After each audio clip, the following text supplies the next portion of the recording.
A message to the mayor. Leena often took different routes between school and home. Sometimes, just for variety, she'd go all the way around Spark Swallow Square, or way up by the shoe repair shops on Livery Street. But today, she took the shortest route because she was eager to get home and tell her news. She ran fast and easily through the streets of Ember. Every corner, every alley, every building was familiar to her. She always knew where she was, though most streets looked more or less the same. All of them were lined with old two-story stone buildings, the wood of their window frames and doors long and unpainted. On the street level were shops. Above the shops were the apartments where people lived.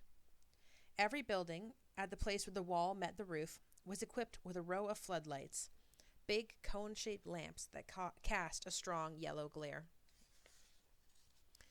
Stone walls, lighted windows, lumpy, muffled shapes of people. Leena flew by them. Her slender legs felt immensely strong, like the wood of a bow that flexes and springs. She darted around obstacles. Broken furniture left for the trash heaps or for scavengers. Stoves and refrigerators that were past repair. Peddlers sitting on the pavement with their wares spread out around them. She leapt over cracks and potholes. When she came to Hafter Street, she slowed a little. This street was deep in shadow. 4 of its street lamps were out and had not been fixed.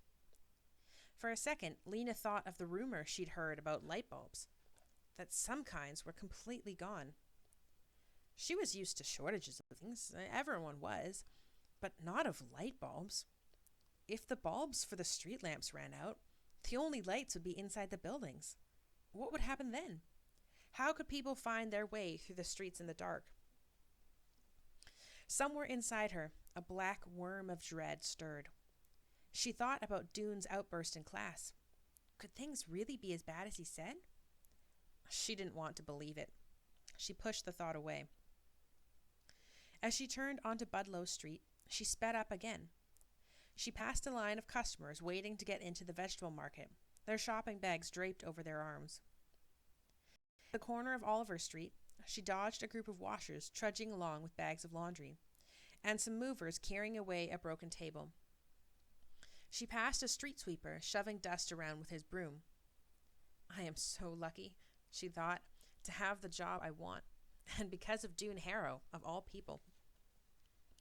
When they were younger, Leena and Dune had been friends. Together, they had explored the back alleys and dimly lit edges of the city. But in their 4th year of school, they had begun to grow apart. It started one day during the hour of free time, when the children in their class were playing on the front steps of the school. I can go down 3 steps at a time, someone would boast. The others would chime in, I can do a handstand against the pillar. I can leapfrog over the trash can. As soon as one child did something, all the rest would do it too, to prove they could. Leena could do it all, even when the dares got wilder. She yelled out the wildest one of all, I can climb the light pole. For a second, everyone just stared at her. But Leena dashed across the street, took off her shoes and socks, and wrapped herself around the cold metal of the pole. Pushing with her bare feet, she inched upward. She didn't get very far before she lost her grip and fell back down. The children laughed, and so did she. I didn't say I'd climb to the top, she exclaimed. I just said I'd climb it. The other formed forward to try. Lizzie wouldn't take off her socks. Her feet were too cold, she said, so she kept sliding back. 40 Penn wasn't strong enough to get more than a foot off the ground. Next came Dune. He took his shoes and socks off and placed them neatly at the foot of the pole. Then he announced in his serious way, I'm going to the top. He clasped the pole and started upward, pushing with his feet, his knees sticking out to the sides. He pulled himself upward, pushed again. He was higher now than Leena had been. But suddenly his hand slid and he came plummeting down. He landed on his bottom with his legs poking up in the air. Leena laughed. She shouldn't have. He might have been hurt. But he looked so funny that she couldn't help it. He wasn't hurt. He could have jumped up, grinned, and walked away. But Dune didn't take things lightly. When he heard Leena and the others laughing, his face darkened. His temper rose in him like hot water. "Don't you dare laugh at me," he said to Leena. "I did better than you did. That was a stupid idea anyway. A stupid, stupid idea to climb that pole." And as he was shouting, red in the face, their teacher, Mrs. Polster, came out onto the steps and saw him. She took him by the shirt collar to the school director's office, where he got a scolding he didn't think he deserved. After that day, Leena and Dune barely looked at each other when they passed in the hallway. At first, it was because they were fuming about what had happened. Dune didn't like being laughed at, and Leena didn't like being shouted at. After a while, the memory of the light pole incident faded, but by then they had got out of the habit of friendship. By the time they were 12, they knew each other only as classmates. Leena was friends with Vindy Chance, Orly Gordon, and most of all, red-haired Lizzie Biscoe, who could run almost as fast as Leena could, and could talk 3 times faster.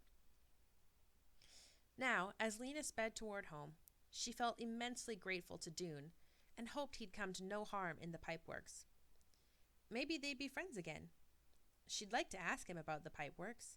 She was curious about it. When she got to Greystone Street, she passed Clary Lane, who was probably on her way to the greenhouses. Clary waved to her and called out, "What job?" And Leena called back, "Messenger," and ran on. Leena lived in Quilliam Square, over the yarn shop run by her grandmother. When she got to the shop, she burst in the door and cried, "Granny, I'm a messenger."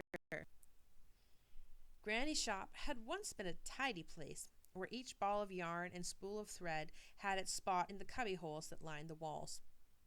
All the yarn and thread came from old clothes that had gotten too shabby to be worn. Granny unraveled sweaters and picked apart dresses and jackets and pants. She wound the yarn into balls and the thread onto spools, and people bought them to use in making new clothes.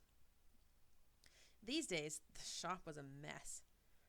Long loops and strands of yarn dangled out of the cubby holes, and the browns and grays and purples were mixed in with the ochres and olive greens and dark blues. Granny's customers often had to spend half an hour unsnarling the rust-red yarn from the mud brown, or trying to fish out the end of a thread from a tangled wad. Granny wasn't much help.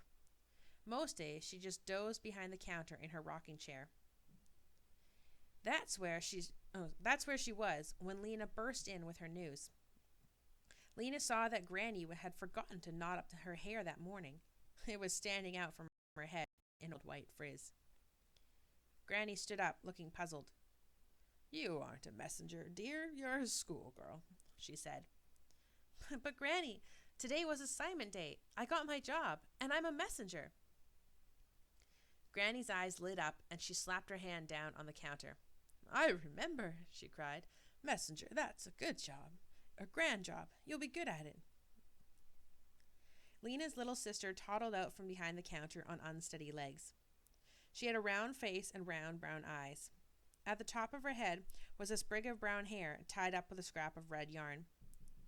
She grabbed onto Leena's knees. "Weena, Weena," she said. Leena bent over and took the child's hands. "Poppy, your big sister got a good job. Are you happy, Poppy? Are you proud of me?"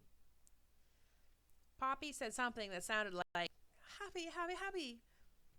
Leena laughed, hoisted her up, and danced with her around the shop. Leena loved her little sister so much that it was like an ache under her ribs. The baby and Granny were all the family she had now.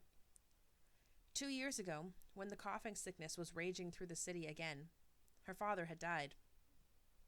Some months later, her mother, giving birth to Poppy, had died too. Leena missed her parents with an ache that was as strong as what she felt for Poppy, only it was a hollow feeling instead of a full one. "When do you start?"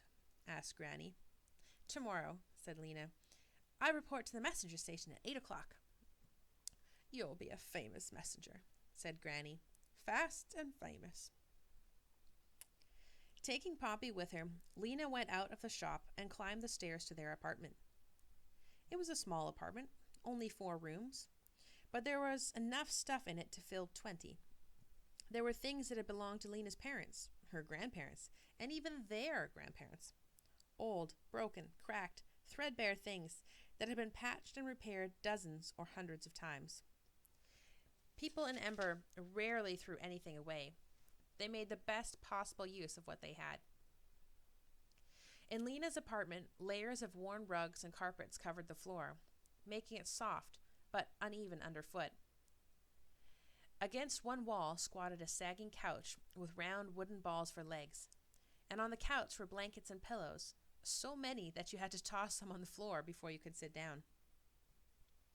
Against the opposite wall stood 2 wobbly tables that held a clutter of plates and bottles, cups and bowls, unmatching forks and spoons, little piles of scrap paper, bits of string wound up in untidy wads, and a few stubby pencils.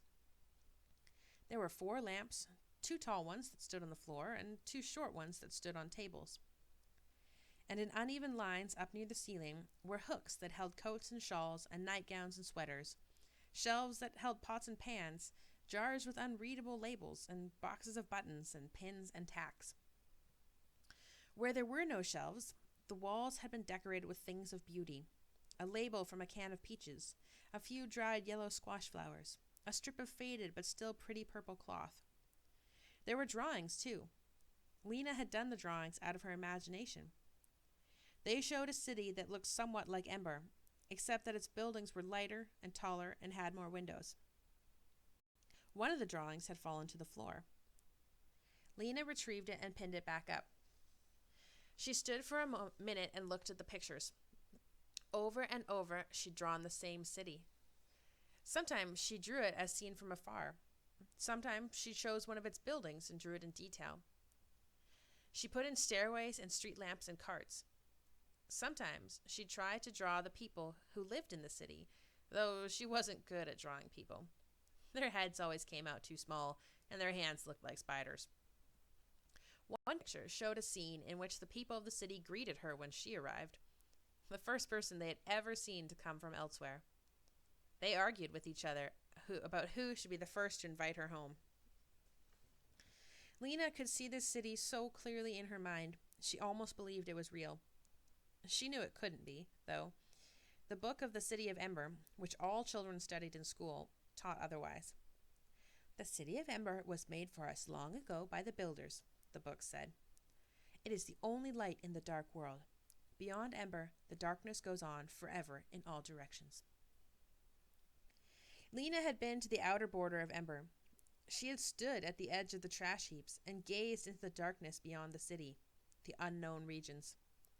No one had ever gone far into the unknown regions, or at least no one had gone far and returned. And no one had ever arrived in Ember from the unknown regions either. As far as anyone knew, the darkness did go on forever. Still, Leena wanted the other city to exist. In her imagination, it was so beautiful, and it seemed so real. Sometimes she longed to go there and take everyone in Ember with her. But she wasn't thinking about the other city now. Today, she was happy to be right where she was. She set Poppy on the couch. "Wait there," she said. She went into the kitchen, where there was an electric stove and a refrigerator that no longer worked and was used to store glasses and dishes, so Poppy couldn't get at them. Above the refrigerator were shelves holding more pots and jars, more spoons and knives, a wind-up block that Granny always forgot to wind, and a long row of cans. Leena tried to keep the cans in alphabetical order so she could find what she wanted quickly, but Granny always messed them up.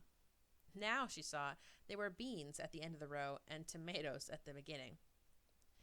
She picked out a can labeled baby drink and a jar of boiled carrots, opened them, poured the liquid into a cup and the carrots into a little dish, and took these back to the baby on the couch. Poppy dribbled baby drink down her chin. She ate some of her carrots and poked others between the couch cushions. For the moment, Leena felt almost perfectly happy. There was no need to think about the fate of the city right now. Tomorrow, she'd be a messenger. She wiped the orange goop off Poppy's chin. "Don't worry," she said. "Everything will be all right."